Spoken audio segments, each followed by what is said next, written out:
Saudações alvinegras, meu nome é Celcinho e esse aqui é o nosso canal Botafogo Sem Mimimi. Eu já te peço, se inscreve no nosso canal, ativa o sininho das notificações e compartilha os nossos vídeos. E o principal é dar aquele like. Aquele like é muito importante. Por quê? Porque assim o YouTube vai recomendar os nossos vídeos para mais e mais pessoas, certo? E você já sabe, aqui na descrição você vai encontrar aqueles links, e com aqueles links você pode me ajudar, você pode ajudar o nosso canal a ter um crescimento, porque eu vou confessar a vocês, para poder agilizar e para poder organizar o canal, para a gente ter aquela live, para a gente ter aquela sensação mais aprazível, né, de um vídeo de boa qualidade, tá difícil. Ontem eu tive alguma experiência para ver, para aprender como é que faz, e o meu equipamento ainda não é o equipamento adequado, e aí eu vou ter que me reorganizar. Mas vamos lá, isso aí é coisa para depois. O que eu peço a você é que dê aquela moral, né? Se você puder, claro. Então, hoje nosso vídeo pós-jogo, Botafogo 6, Aurora 0, e como eu sempre faço, eu não gosto de fazer aquelas avaliações individuais. Então eu vou fazer algumas considerações, mas neste caso deste vídeo eu preciso fazer uma contextualização e aí colocar alguns jogadores inseridos no contexto.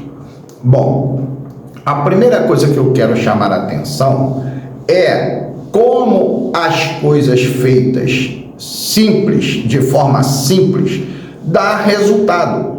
O pessoal fala, pô, o futebol é difícil. Não, o futebol é fácil, cara. O que é difícil são as pessoas que complicam o futebol. Não tem dificuldade, certo? Não tem dificuldade, mas, lógico, dentro de uma concepção tática, dentro de uma concepção de até espacial, né? Aquela tomada de espaço ali, muitas vezes aquilo não entra numa sintonia, correto? Entre jogador, técnico, espaço de posicionamento, e aí dá ruim, entendeu? Dá errado. Então, por que dá errado? Porque não houve essa sintonia, mas o resto é fácil.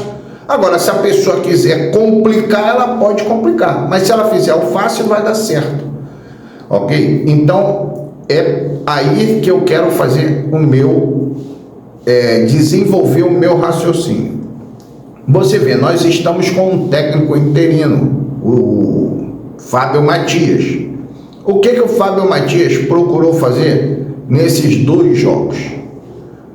Escalar o time de forma correta, sem aquela invenção. Júnior Santos do lado direito, Tiquinho centralizado, Savarino pelo lado esquerdo.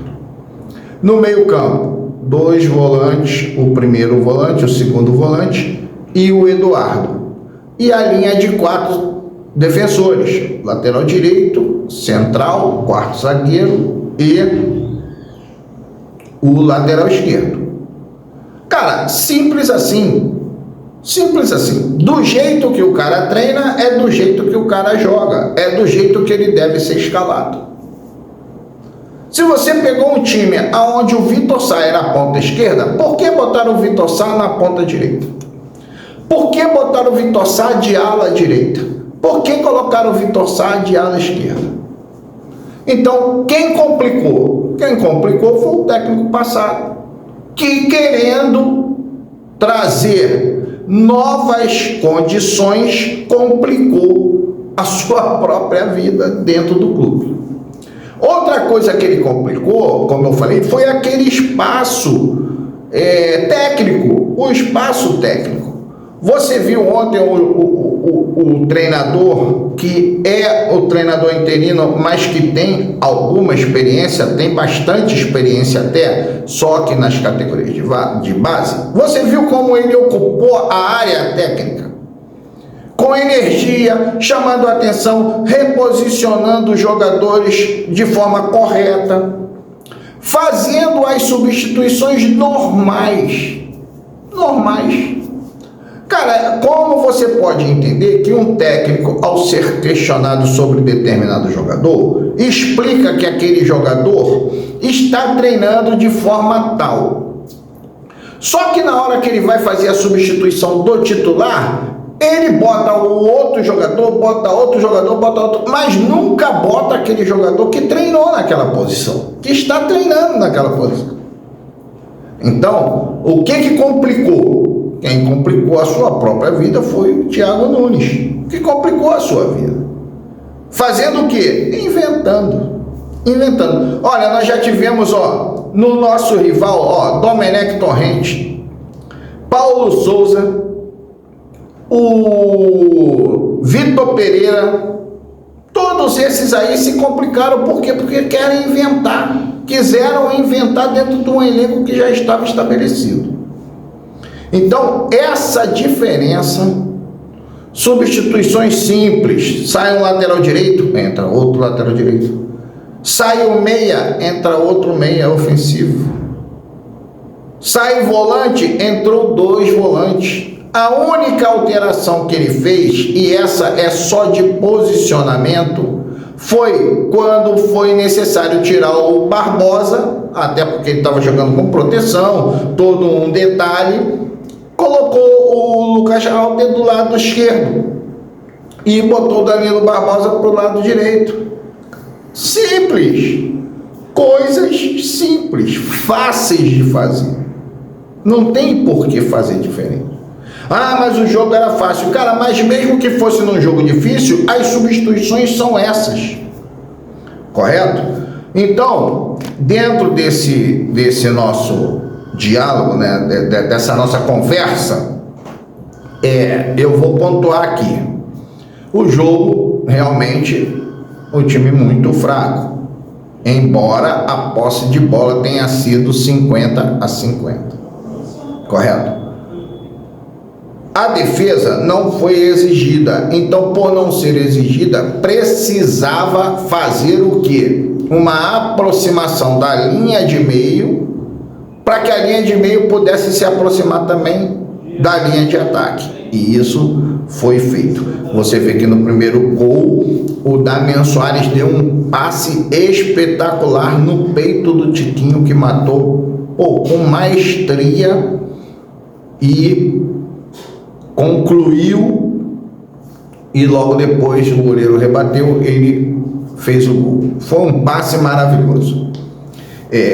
No meio campo, o Danilo Barbosa, o Tietê e o Eduardo se postaram de forma correta, defendendo e atacando. Aí, méritos para o Eduardo, que está voltando a ter aquele protagonismo nas ações de ataque vindas do meio campo, correto? O Eduardo passou a acionar melhor os nossos atacantes, porque facilitado pela escalação correta, porque não houve complicação, porque quando há complicação, você dificulta as ações do jogador. Eu lembro que em vídeos passados eu falava o quanto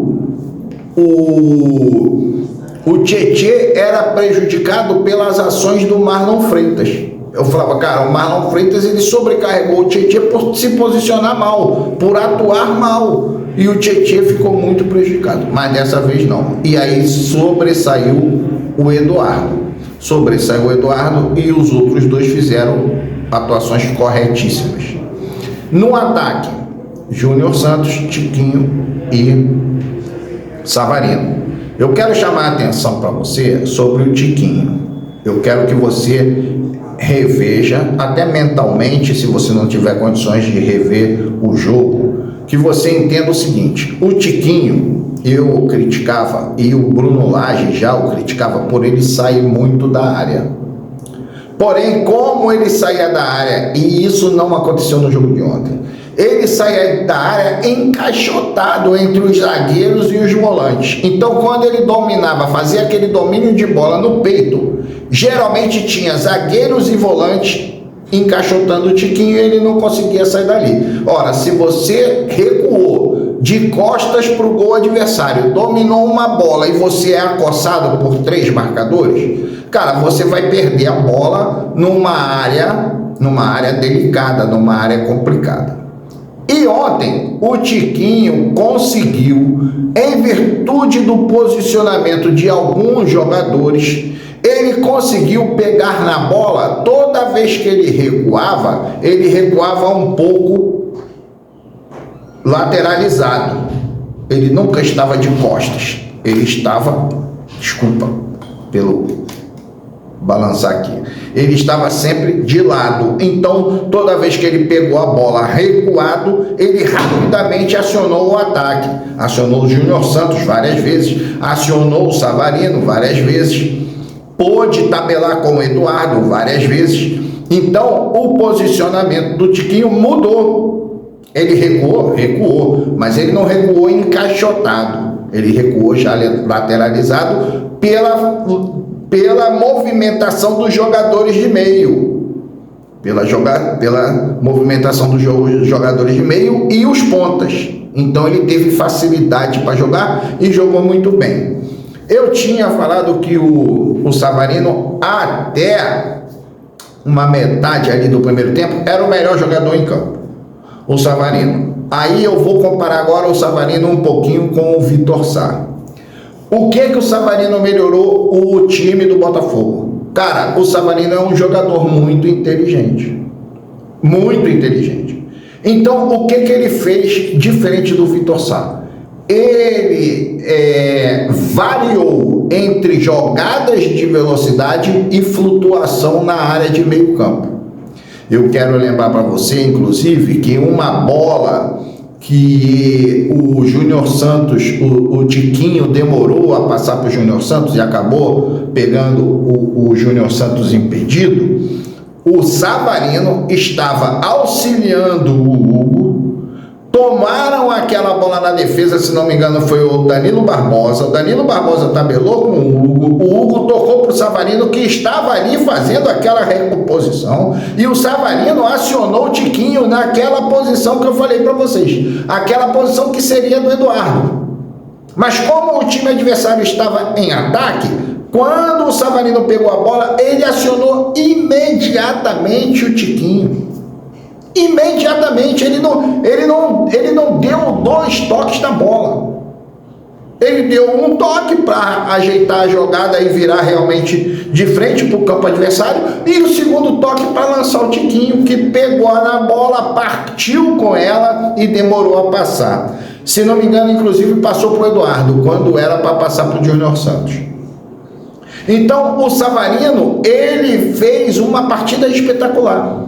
O gol que o Savarino fez, ele já tinha sido desenhado no primeiro momento, quando novamente o time demorou um pouco. Aí é questão só de sintonia, não é crítica. O time demorou um pouco, quando lançou o Savarino, ele estava impedido, fez o gol muito parecido com o gol que ele fez depois. Porque quando ele conseguiu tabelar com o Eduardo, ele tabela e chama a jogada. Ele chama a jogada. E o Eduardo passa a bola e o Savarino faz o gol. Então, até aquele momento, o Savarino, para mim, era o melhor jogador em campo. Mas, cara, a atuação do Tiquinho e a atuação do Júnior Santos, com 4 gols maravilhosos, entendeu? Oportunismo. E aí também vou explicar a situação do Júnior Santos e como até o Savarino e o Tiquinho facilitaram o Júnior Santos. No jogo passado, eu fiz um comentário do seguinte: porra, o cara ficou 10 minutos na ponta direita, enquanto a jogada se deslocava para o lado esquerdo. Ele ficou lá na ponta direita e ele não percebeu, o Júnior Santos, ele não percebeu que a bola não estava indo lá. E ele ficou lá. Ele ficou lá. Dessa vez não. Dessa vez você viu o Júnior Santos fazer o primeiro gol pelo lado esquerdo. Você viu o Júnior Santos fazendo gol pelo jogo central, como centroavante, e você viu o Júnior Santos fazer o facão pelo lado direito e fazer gols em todas as posições. Então, ter jogadores com a capacidade de raciocinar o jogo de maneira adequada facilita para aqueles que são um pouco mais limitados. Ah, mas o cara fez 4 gols. Cara, o cara fez 4 gols, mas guardadas as devidas proporções, ele é um jogador limitado. Ele é um jogador que tem força e velocidade. Nada mais do que isso. Força e velocidade. Ok? O Savarino não. O Savarino tem velocidade, ele tem capacidade de flutuar entre as linhas e ele tem conclusão em gol e tem raciocínio lógico de espaço, raciocínio espacial, correto? E o Tiquinho também tem raciocínio espacial, só que em virtude das opções de outros treinadores, o Tiquinho ficou muito encaixotado e aí não produz, cara, porque o centroavante que fica encaixotado não produz. Ele precisa colocar o espaço, mas quem abre o espaço para ele? Quem abre o espaço para ele é o Eduardo, que puxa ali um zagueiro, é o Savarino, que flutuando ali atrás das linhas, puxa o volante para si, entendeu? É o Júnior Santos que fazendo o facão empurra o lateral para trás, então aí sobra espaço para os nossos outros jogadores. Então, cara, eu fiquei feliz em virtude dessa situação. Agora, com relação ao Mazuco, eu vou chegar aí a 18 minutos e eu peço a você desculpa, mas eu faço um conteúdo por dia. Então, a questão do Mazuco, cara, esse cara é um zero à esquerda. É um zero à esquerda, não pode falar. O cara falou que não vai correr atrás. Eu já esperava que o Botafogo não fosse conseguir realmente contratar. Cara, uma contratação requer muitos fatores.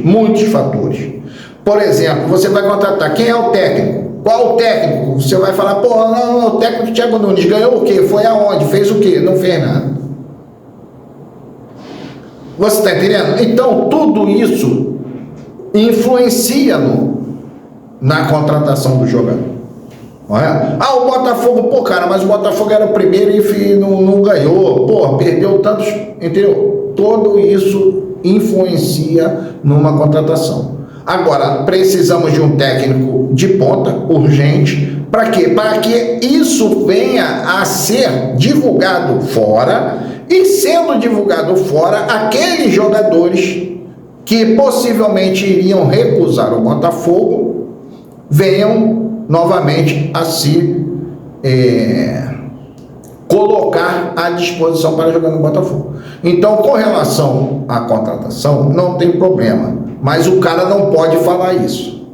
O Mazuco falou, ele não pode falar. Fica quieto, não chegou, aí depois que fechar a janela você explica. Olha, encontramos dificuldades, tal, não foi possível, mas na próxima janela nós estaremos abertos e vamos contratar. Correto? Um dos jogadores que eu já falei aqui, que eu gostaria que o Botafogo contratasse, é o Carlinhos do Nova Iguaçu. Está jogando muito bem, é um cara acostumado. Cara, ele vem sendo artilheiro desde a Copa São Paulo, então eu gostaria muito do Carlinhos no Botafogo. Esse é um dos jogadores. O outro é o Cuiabano, lateral esquerdo do Grêmio.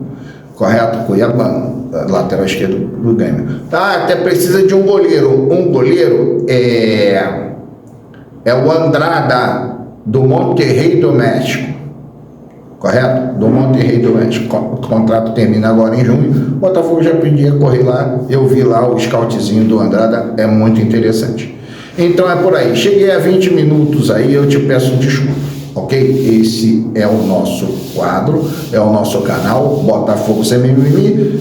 Meu nome é Celcinho. Eu te peço, se inscreve no canal, ativa o sininho das notificações e compartilha nossos vídeos e dá o like, e vocês aqui embaixo o link da descrição dos vídeos, correto? Aquele link maroto para você me ajudar. Eu espero que você me ajude. Um grande abraço e saudações alvinegras.